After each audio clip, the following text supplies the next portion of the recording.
구세주 하나만 더 하면 그냥 기독교가 됩니다. 기독교라는 건 내세, 모든 종교가 그렇지만 내세가 있고 현세가 있는 거 아니겠습니까? 내세는 신이 관장하고 우리 죽으면 다 내세로 가는 겁니다. 그죠? 그렇다시피 세계를 둘로 나눠서 이원론이라고 말을 하는데요. 플라톤의 철학을. 이원론 철학, 플라톤은 예수가 태어나기 전의 사람입니다. 여기다가 구세주 개념은 유대교에서 따옵니다. 기독교 성서에서 구약은 유대인의 역사입니다. 그래서 구약까지는 유대인의 성서로 치죠. 신약은 아닙니다. 신약은 예수 그리스도의 생애입니다. 가르침이고. 그렇기 때문에 유대인에서는 신약은 안 칩니다. 자, 유대교의 유일신앙, 중동은 전부 다신교예요, 사실은. 전부 다신교인데 유일신앙을 마케팅 포인트로 발전을 한 거거든요. 근데 유대교라는 건 유대인의 신은 오로지 유대민족에만 하나입니다. 그러니까 유대인들은 다른 사람들에게 포교도 안 해요. 유대인의 신이 유대교예요. 야훼가. 근데 이것이 기독교로 오면서 유대인이 아니더라도 하느님을 섬기면 같은 문명권이 되고 같은 종교를 믿는 신도가 될 수 있다라고 말을 한 거예요. 유대교라는 폐쇄적인 곳에서 이걸 튼 거죠. 껍데기를 깬 겁니다. 그래서 공격적인 포교 종교가 될 수 있었어요. 유대교처럼 유대인만 인정하는 게 아니기 때문에. 거기다가 유일신입니다. 거기다가 플라톤의 철학적인 배경이 있습니다. 세계를 둘로 나눈. 이런 것이 합쳐서 드디어 예수 그리스도가 구세주의 역할을 하면서, 종교 강의 같네요. 예수 그리스도가 구세주의 역할을 하면서 기독교가, 그러니까 기독교는 하늘에서 뚝 떨어진 것이 아니라, 뭐 종교적으로는 하늘에서 뚝 떨어졌다고 말을 해야겠죠. 하지만 역사적으로 보면 그렇지 않습니다. 이런 철학적인 배경이 덧붙여져서 기독교라는 게 생깁니다. 근데 우리가 알다시피 기독교라는 게 예수 그리스도가 기원전 4년생이라는 설도 있고 8년생이라는 설도 있습니다. 대충 기원 전후죠. 그러면은 로마 제국이 200년까지가 로마, 제가 팍스 로마나라고 그랬고 3세기 이후로 로마가 거의 멸망한다고 그랬는데 이미 기독교는 성립되어 있는 거죠. 그동안에 기독교가 점점 발달해 옵니다. 그리고 드디어 300년 전후에서 콘스탄티누스 황제라는 사람이 등장을 해서 기독교를 공인을 하게 됩니다. 이것이 유명한 313년에 밀라노 칙령이라는 것인데요. 사실은 죽을 때 개종한 사람이에요. 근데 기독교라는 자기가 권력 기반이 약하니까 신흥 종교인 기독교를 수용을 하면서 로마의 전통 종교를 전부 자기가 반역을 일종의 반란을 통해서 집권한 사람이기 때문에 그래서 기독교를 공인을 하게 되고 10년 뒤에 동로마로 천도를 합니다. 우리가 흔히 로마 하면 로마가 서유럽에 있기 때문에 굉장히 서유럽이 중심인 것 같지만 경제적으로나 군사적으로나 정치적으로 중요한 건 동유럽입니다. 역사는 승자의 기록이기 때문에 서유럽이 지금 많이 저된 거죠. 자, 그래서 이 사람은 동유럽으로 수도를 천도하고 323년, 324년에 니케아라는 곳에서 지금 터키 북쪽입니다. 최초의 종교회의를 엽니다. 왜 종교회의를 열겠습니까? 그동안에 예수 그리스도 이후로 300년이 지났잖아요. 그러니까 교리가 다양해진 거예요.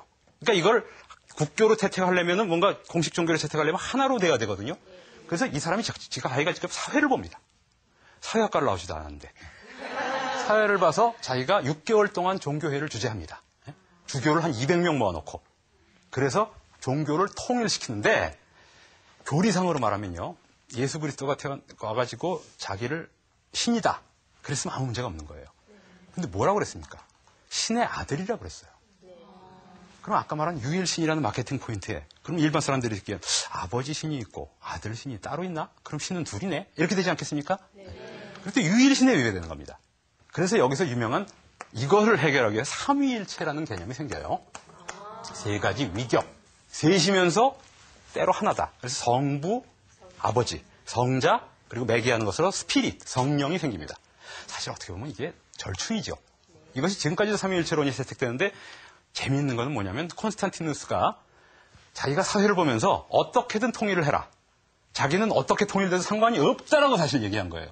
근데 처음에는 삼위일체를 부정하는 쪽이 많았습니다. 이것이 나중에 이슬람교하고 연관이 되는데 삼위일체를 부정해서 예수는 그냥 아들이 뭐야? 그냥 신은 하나야. 이런 거예요. 요게 우세하다가 삼위일체론으로 넘어갔습니다. 역사에서 일종의 우연 같은 걸 거예요. 여기서 만약에 삼위일체론이 부정이 됐다 그러면 기독교 역사는 어떻게 되는지 모르고 서유럽 중세 역사는 크게 변했을지도 모릅니다. 어찌됐든 간에 삼위일체론이 통과가 되면서 종교적으로 통일을 받고 나머지는 전부 이단으로 규정이 됐습니다. 그래서 후기 로마에 드디어 기독교를 공인을 하게 된 거예요. 그래서 로마 제국이 476년에 정치적으로 멸망한 이후로부터는 중세로 칩니다.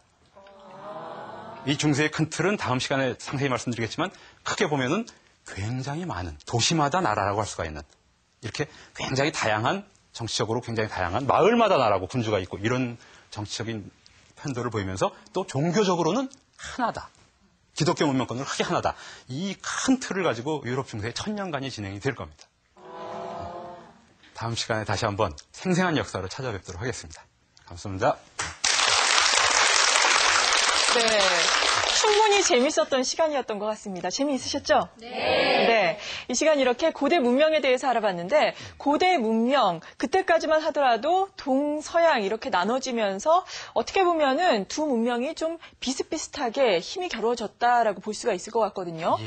그런데 우리가 요즘에 생각하기에는 서양 문명을 먼저 떠올립니다. 뭐 위상이 높다기보다 힘이 더 큰 것이 아닌가라는 생각이 드는데 이렇게 된 데에는 진시황이 만리장성을 쌓으면서 문을 닫았기 때문이다라고 주장하시는 걸로 알고 있거든요.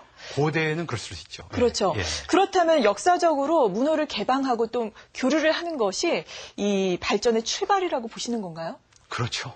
사실은. 예. 근데 간단히 표현 설명을 드리면 우리가 흰색은 색이라고 안 하지 않습니까? 네. 흰색은 모든 걸 모든 빛을 반사할 때 흰색이 남잖아요. 거꾸로 말하면 모든 조그만 불순물이 껴도 흰색은 유지를 못하지 않습니까? 그렇죠.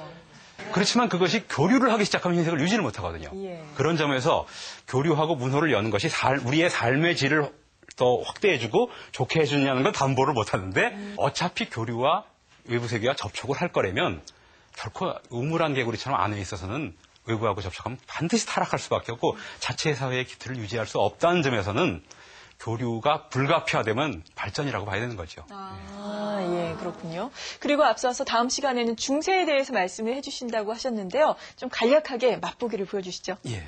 세속적으로는 굉장히 많이 분열되어 있고 유럽의 중세라는 건 그리고 종교적으로는 크게 보면 하나로 되어 있고 이것이 사실은 중세의 틀이 어떻게 보면 20세기까지도 와요. 이렇게 정치적으로는 분열되어 있고 종교적으로 문명사적으로는 하나가 되어 있고 이런 것이 이제 서유럽 중세이고 그에 비해서 중국군 서양의 중세에 해당하는 시대의 동양 문명권은 계속 제국이 업그레이드 되면서 당나라 다음에 오는 송나라 제국에서 사대부 제국의 유학 제국의 완성태가 됩니다.